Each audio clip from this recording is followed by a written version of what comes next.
Magandang araw guys. Ngayong araw ay pupuntahan namin ang isa sa mga dinarayo sa Bataan. Ito ay ang Mount Samat National Shrine.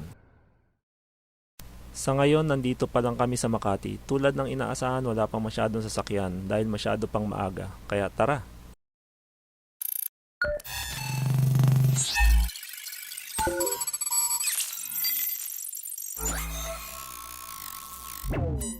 Nasa Bulacan na kami katatapos lang namin mag-almusal. May mga nakasabay din kami mga grupo na nakamotor na mukhang gagala din naman.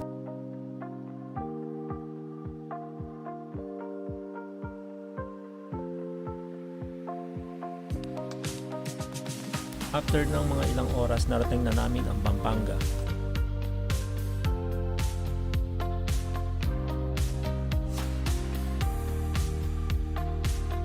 Medyo malayo-layo pa ang aming biyahe, baka abutin pa kami ng mga kulang-kulang 2 oras.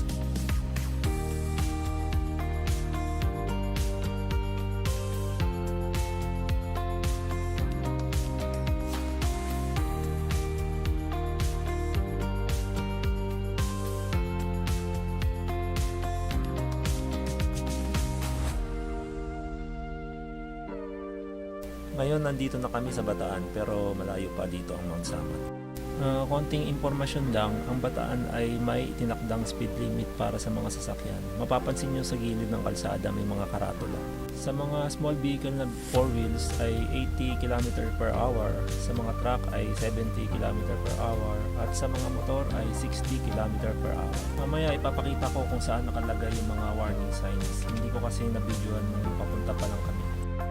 Bale, nandito na kami paakyat ng Mount Samat. Mula dito ay puro ahon na yung dadaanan namin. Ingat na sa pagdaan dito kasi may road widening silang ginagawa. Kaya medyo mabuhangin, baka madulas. Ramdam na namin yung lamig dito pero hindi naman siya katulad sa Baguio. Bali parang Tagaytay lang yung temperature dito.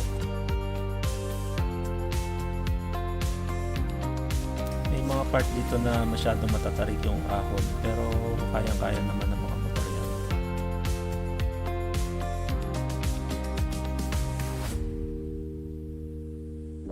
Nakarating na kami dito sa bukana ng Mount Samat. Yung parking nga pala para sa mga motor ay dito lang sa labas. Ang opening hours nga pala ng Mount Samat National Shrine ay from 8 AM to 5 PM daily except Monday.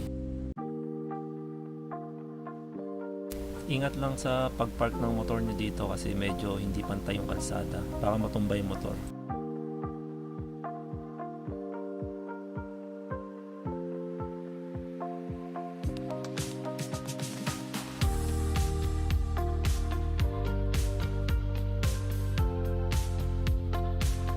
May entrance fee nga pala dito, 50 pesos per head.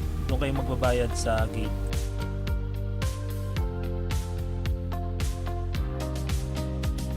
Ganda mamasyal dito kaya lang nakakapagod kasi puro package yung kalsada tapos medyo matarik pa.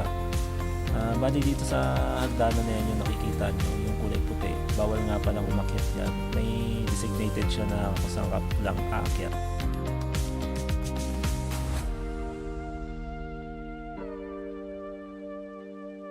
Dito yung entrance papunta sa taas. One way flow ito kasi nasa kabila naman yung exit.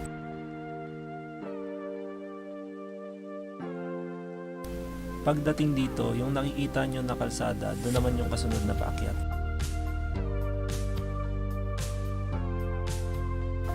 Yan yung kalsada, galing kami dyan. Nakakapagod, dapat may dala kayong towel at tubig.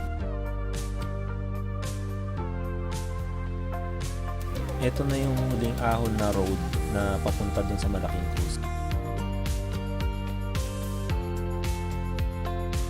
Ito na yung taas, masarap tumambay dito kasi malamig. Saka para na din siyang park. Magpapahinga muna kami dito sandali. Tapos maya maya siguro magpipicture kami ng kaunti. And then saka kami bababa.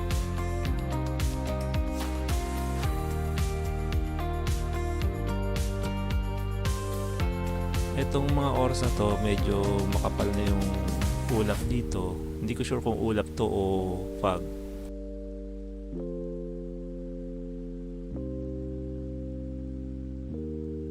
Yun, after namin mag-picture, nag-decide na rin kaming bumaba para doon naman kami mag-picture sa may museum. Dito makikita nyo yung nakaukit na kasaysayan noong panahon ng digmaan sa pagitan ng mga sundalong Pilipino at Amerikano laban sa mga sundalong Hapon, kung paano dinipensahan ng mga Pilipino ang Bataan.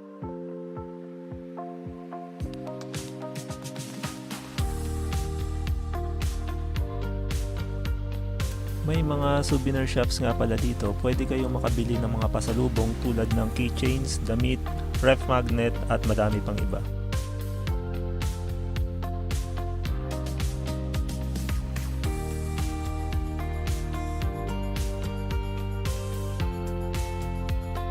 Pagkatapos ay napagdesisyon na namin umuwi para hindi na rin abutan ng ulan kasi medyo makulimlim na. Ito nga pala yung sinasabi ko kanina na may mga warning signs about speed limit.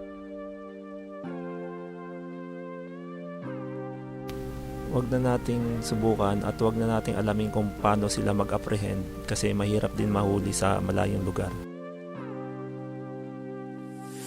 Bago kami magpatuloy sa aming biyahe, nagdesisyon muna kaming kumain muna at magpalamig kasi medyo mainit na rin kahit na makulimlim, malinsangan kasi yung panahon na yan. At gusto ko lang i-share yung mga nagastos namin sa aming biyahe patungong Bataan. Makikita nyo sa inyong screen. Salamat sa Panginoon at isa na namang biyaheng successful at walang aberya ngayong araw na to.